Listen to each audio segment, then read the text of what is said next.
Assalamualaikum warahmatullahi wabarakatuh. Di sini saya akan menjelaskan peranan Syekh Abdul Rauf As-Singkil dalam menyebarkan agama Islam di Nusantara. Yang pertama yaitu bermula dari biografi beliau. Syekh Abdul Rauf As-Singkil lahir pada tahun 1024 Hijriah atau sekitar tahun 1615 Masehi di Singkil, Aceh. Nama lengkap Syekh Abdul Rauf As-Singkil yaitu Aminuddin Abdul Rauf bin Ali Al-Jawi Sumal Fansuri As-Singkili. Menurut pendapat masyarakat, keluarga beliau diduga berasal dari Arab atau Persia. Dan mereka datang serta menetap di Singkil, Aceh pada akhir abad ke-13. Namun, hal itu belum dapat dipastikan disebabkan minimnya catatan sejarah keluarga dan tidak didukung nama keluarga yang menciri khaskan keturunan asli Arab atau Persia. Beberapa ahli berpendapat juga bahwa Syekh As-Singkil merupakan putra asli pribumi yang beretnis Minang pesisir dan beragama Islam pada masa itu. Ada juga pendapat bahwa Syekh As-Singkil merupakan beretnis Batak Singkil yang telah menganut agama Islam dan marganya sudah tidak diketahui lagi pada masa itu. Ayah dari Syekh Abdul Rauf Singkil atau Syekh Abdul Rauf As-Singkili dijuluki dengan nama Syekh Ali Fansuri yang memiliki hubungan saudara dengan Hamzah Fansuri, yaitu seorang penyair dan ulama sufi ternama khas Melayu. Kemudian, di usia dewasa, Syekh As-Singkili pergi menuntut ilmu ke Timur Tengah, dari Doha lalu ke Yaman, Jeddah, kemudian menetap lebih lama di kota Mekah dan Madinah. Disebutkan bahwa beliau juga berguru pada 19 ulama di berbagai bidang ilmu agama dan ditambah lagi 27 ulama yang akrab hubungan dengannya. Salah satu gurunya yaitu Syekh Ahmad Kusyasy yang mengajarkan As-Singkil dalam ilmu tasawuf, namun guru tersebut telah wafat saat As-Singkil masih belajar padanya.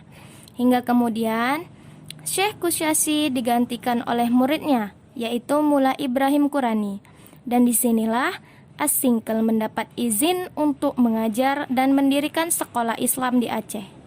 Setelah 19 tahun belajar di Haramain, ditambah lagi banyak mengantongi izin dari para ulama, As-Singkil pun pulang ke Aceh dan mulai mengajarkan ilmu yang telah ia dapat dari para gurunya. Baiklah, pembahasan yang kedua yaitu mengenai peran Syekh Abdul Rauf As-Singkili dalam bidang dakwah dan pengetahuan yang dimulai pada tahun 1584 Hijriah atau sekitar tahun 1661 Masehi. Dalam mengajar, beliau sangat banyak muridnya, bukan hanya dari daerah situ saja, namun dari luar daerah, bukan hanya daerah Melayu, namun di berbagai penjuru Nusantara. Beliau merupakan seorang guru yang sangat tekun, ulet, dan bahkan sangat sayang terhadap muridnya, sangat perhatian terhadap muridnya.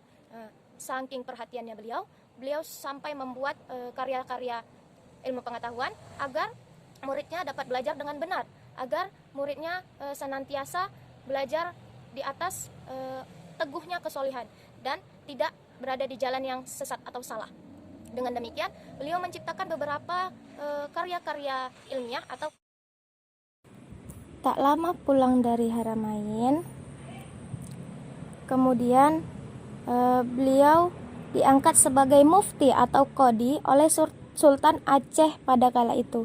Ia juga diangkat menjadi ulama besar bergelar Syekh Jami'a Ar-Rahman.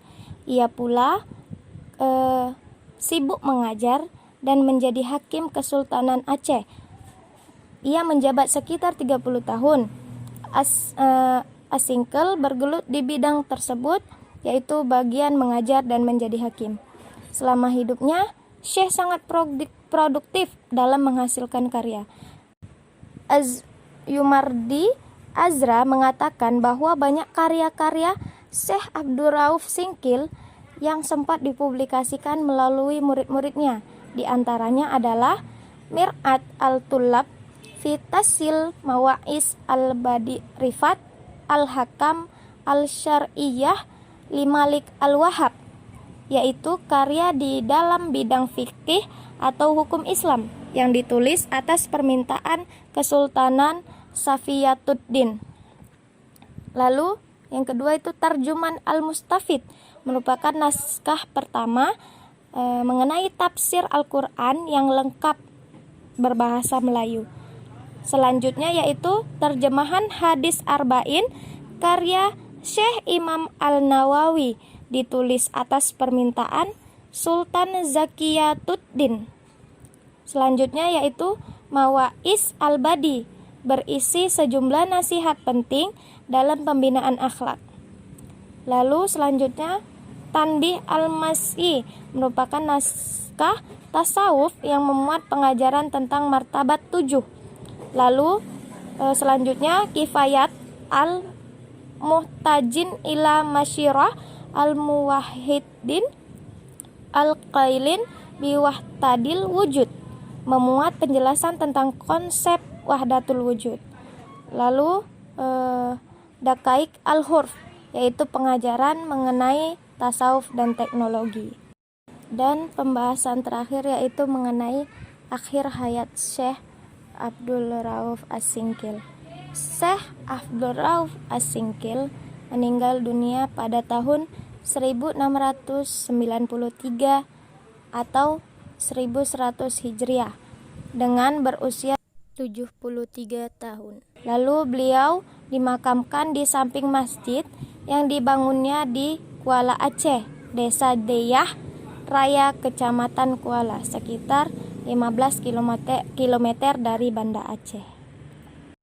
Baiklah, sekian penjelasan yang telah saya berikan ini, materi yang telah saya bawakan. Mudah-mudahan bermanfaat dan semoga dapat memberikan pemahaman yang baik terhadap peserta didik ataupun bisa menjadikan video pembelajaran bagi orang-orang yang melihat. Alhamdulillah, saya ucapkan terima kasih kepada Allah dan kepada Ibu dosen pengampu. Apabila ada perkataan saya yang salah, saya mohon maaf kepada Allah dan kepada seluruhnya saya mohon ampun. Billahi taufik wal hidayah. Wassalamualaikum warahmatullahi wabarakatuh.